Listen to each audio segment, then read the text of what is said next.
Guys, welcome back to my video where I talk about career and relationships as we navigate through our early 20s. I just got back from work. I'm 22 and I've been in a couple of relationships right now.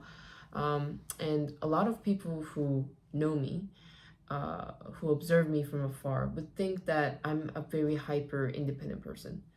I've lived abroad for a long time, been paying my living expenses ever since I was in uni, and already always doing some kind of career stuff, busy stuff, refusing any type of parent support, whether that be emotional or financial. But I personally don't see myself as a super mature person, and I refuse to be the boring mature person actually, because I always want to keep that spark of a young 8-year-old version of me inside somewhere. But when someone I used to be very close to said that I am like an immature man child, and in detail that I didn't really have parents to rely on early age, that made me look for parents in my relationship with others, it kind of hurt me.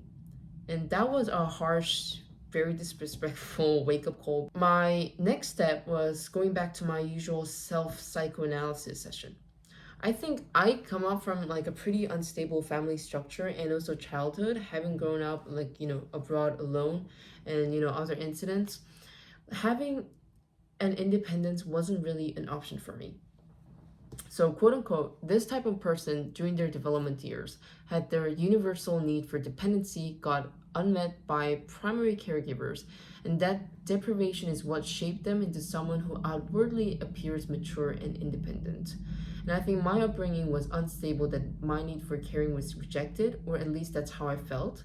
And I was constantly thinking it was my duty to help my family at the age of 8, even though I wasn't really particularly happy about it.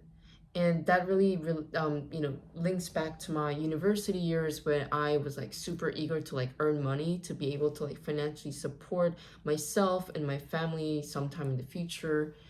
And these people like me think that they're super independent until they find someone to protect or to care for. I think I was just giving, the people that I have to care for, and this time it will be my relationship, giving them everything I never got, while reverting back to childish moments to fill that aforementioned deficiency. And this explains why other people are slow burning in relationship when I tended to fall immediately and completely. I used to think that it was a passion, I love to love and whatever sort of like that, but I'm starting to think that it's not passion, but rather a hunger. I think the solution is different for everyone because everyone has different scenarios. I'm not a therapist, but at least for me, I started to become more aware of it. I started to notice it because I've heard things. I learned, to receive from other people without feeling I owe them or feeling guilty. I learned to not overgive completely and quickly trust other people. And I think those kind of behaviors or tendency was going back to collect something I left behind in my childhood or, growing up.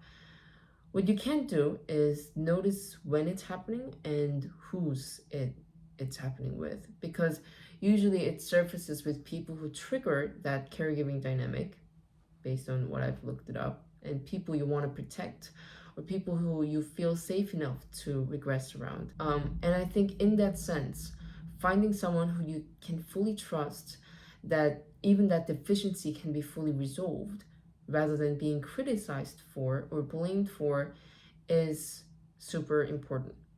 I didn't really get that, but the right people in the future will try to find solutions together and talk about it rather than going around and criticizing you, because that I think would serve as one of the important indicators of good people who are compatible with you. So this is my unsolicited advice, and hopefully if you find it useful, I will see you around. Thank you.